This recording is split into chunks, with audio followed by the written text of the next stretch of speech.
Estimadas y estimados docentes de la Universidad Autónoma de Aguascalientes, como parte de las estrategias de apoyo de la Dirección General de Docencia de Pregrado, en el Departamento de Evaluación Educativa hemos diseñado una guía de elaboración de instrumentos que están acompañados de un conjunto de videos, este siendo la primera parte donde exploraremos la construcción de pruebas de opción múltiple y de rúbricas para la evaluación de los aprendizajes de sus estudiantes dentro de las materias que ustedes están impartiendo en estos momentos vía online. Pero antes de pasar a esta construcción de instrumentos, me gustaría hacer algunas acotaciones. Primeramente, estos instrumentos no solamente nos sirven para dar una calificación o verificar algún cumplimiento en algún tema. No están diseñados en esencia para comparar individuos, sino de recolectar evidencia para valorar cómo él va avanzando en los temas, en los objetivos, en las unidades, para lo cual el instrumento se haya diseñado. Por eso requerimos de instrumentos que sean válidos y confiables, es decir, que vayan de manera consistente a evaluar aquello que se pretende, que de manera objetiva no busque perjudicar al estudiante, es decir, instrumentos que busquen saber cómo van avanzando en lugar de confundirlos para lograr un 10 en la calificación, y ser flexible, como lo es en este momento la Universidad Autónoma, adaptando a la modalidad de formación inicial de los estudiantes estos instrumentos. Para seguir avanzando, cada uno de esos temas, cada una de las unidades que ustedes están impartiendo está impactando en la formación profesional de sus estudiantes, en conocimientos, en habilidades, en actitudes. ¿Qué vamos a evaluar con esos instrumentos? Dependiendo el objetivo y temas, contenidos de las materias. Cada uno de estos temas, cada uno de estos contenidos obviamente impacta en un objetivo que está dentro de una asignatura y que está dentro de algún conocimiento, una actitud, una habilidad que trae el perfil de estudio. ¿Y qué instrumentos tenemos en estos momentos? En esta primera parte, pues las pruebas objetivas o pruebas de opción múltiple y la rúbrica. ¿Qué otros instrumentos podemos tener en siguientes instancias? Y de acuerdo a las necesidades docentes, podríamos empezar a ver portafolios de evidencia, ensayo, estudio de casos, pruebas orales, map conceptuales, escalas descriptivas, cada una desde una perspectiva en línea, obviamente adaptándola a este medio. Y empecemos entonces con las pruebas objetivas, que es la materia que nos tiene el día de hoy. Recordando estas pruebas de opción múltiples, pues son instrumentos estructurados que conllevan un enunciado, una pregunta, por así decirlo, con opciones de respuesta. Una es correcta y otras son plausibles, es decir, son distractores. Los utilizamos para medir resultados de aprendizaje, tanto simples como complejos. Su característica es que tiende a quitar la ambigüedad, como lo hacen otros instrumentos. La puntuación se puede hacer por áreas, es flexible, permite grados de propiedad, es decir, nos podemos ir a 2, 3, 4 opciones de respuesta.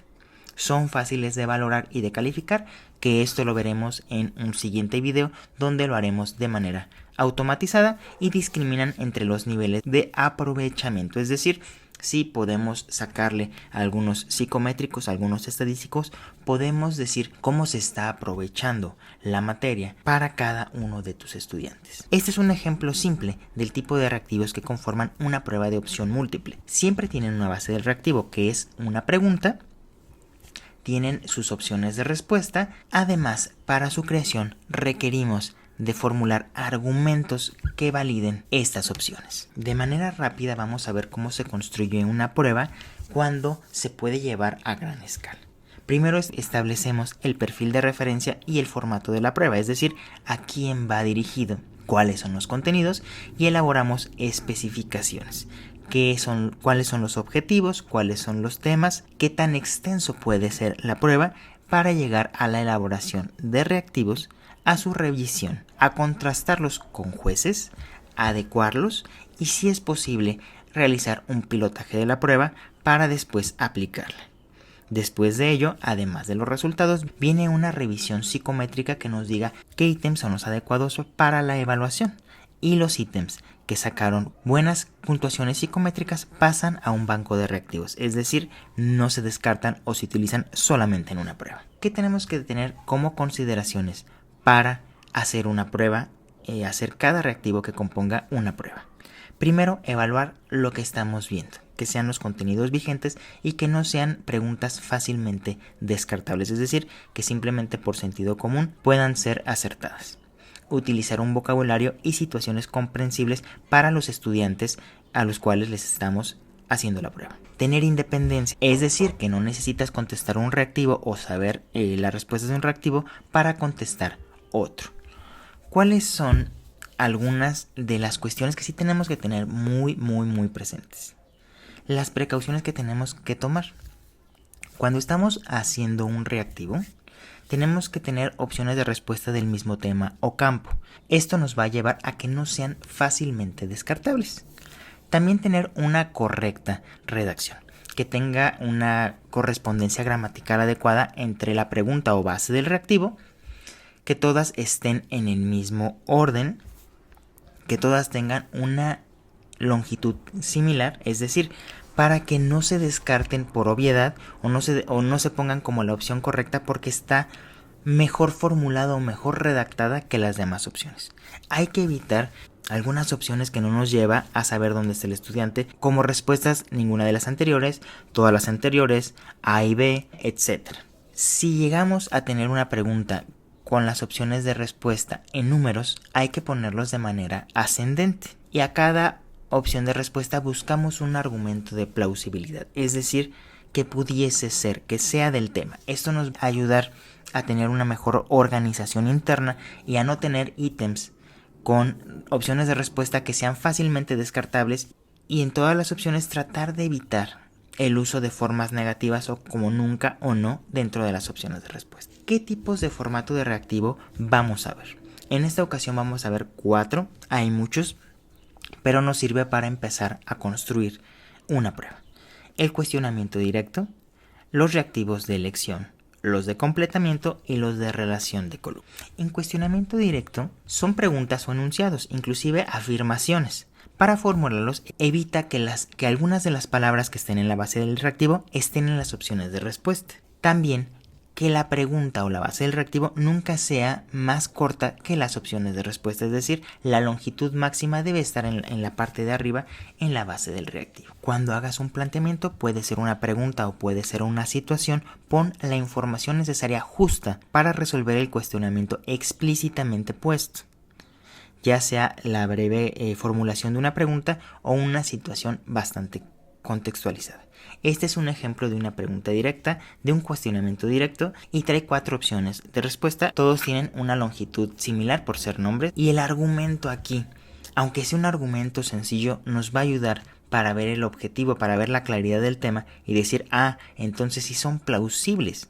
Sí son opciones de respuesta que para el alumno que no tenga dominado el concepto se pueda ir por otra. Es decir, nos ayuda a descartar el alumno que sabe que no sabe. No para quitarle calificación, sino para saber en qué apoyarle. Tenemos también los reactivos de elección, que son elementos que deben elegirse respecto a algún criterio que hayamos establecido en la base del reactivo. Generalmente están acompañados por un listado donde los alumnos tienen que elegir a algunos de los elementos, más no todos. Si lo ves, en este reactivo dice selecciona los elementos de la tabla periódica que correspondan al grupo 2A. En este sentido se corresponden a los metales alcalinos térreos y hay 5 opciones, ¿sí? El alumno tendrá que elegir la opción de respuesta que contenga los 3 elementos que corresponden a ese grupo. Y en argumento podemos poner cuáles pertenecen y cuáles no, pero que tengan similitudes que nos apoyen a decir, ¿sabes qué? Si no conoces, no dominas el tema, no podrías discernir entre uno y otro. Esto nos ayuda a decir, por ejemplo, que no fuesen grupos de gases y que fuesen fácilmente descartadas las opciones que contuvieran eso para algún estudiante. Tenemos los reactivos de ordenamiento que nos ayudan a decir, ¿sabes qué? Tengo un listado como en el anterior, pero aquí todas las opciones de ese listado se van a poner en las respuestas, pero lo vas a ordenar con respecto a un criterio que se expresa. En la base del reactivo obviamente vamos a establecer ese orden que se busca componer, y en la lista lo vas a presentar cada elemento de manera desordenada con respecto a ese criterio. Alguna de las recomendaciones es que no pongan las respuestas de los elementos en la misma posición, Es decir, que el número 1, que sea el paleocristiano en este ejemplo, salga siempre en la primera posición o que el bizantino saliese siempre en la tercera posición. Trata de mezclarlos para que no haya algo que lleve al estudiante por eliminación, por discernimiento, a llegar a la respuesta si es que no presenta la competencia a dominar en ese tema. Y nuestro cuarto tipo de relación de columnas es donde los elementos deben relacionarse entre dos listados organizados en columna, preferentemente respecto a un criterio expresado. Aquí vas a poner en la base del reactivo, en la pregunta por así decirlo, cómo es que se han de ordenar. Puedes emplear las dos listas donde todos los elementos estén en desorden con relación a ese criterio establecido. Trata de poner en el contenido de la primera columna componentes, elementos o conceptos, nombre de conceptos, y en la segunda columna descripciones, características o definiciones, es decir, donde está el mayor peso. Algunas de las sugerencias en esta es que una misma relación no debe de aparecer en todas las opciones de respuestas.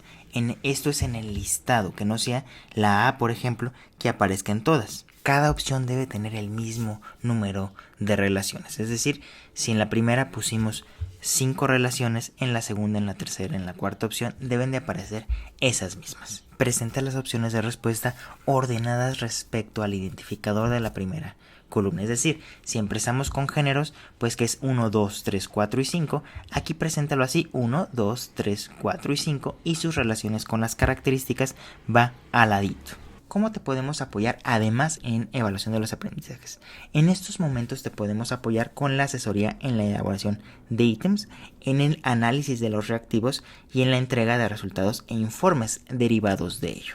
En periodo regular también podemos apoyarte en la dirección del jueceo, de ensamblado de pruebas y en aplicación de las mismas, así como en el apoyo de la conformación de tu banco de reactivos.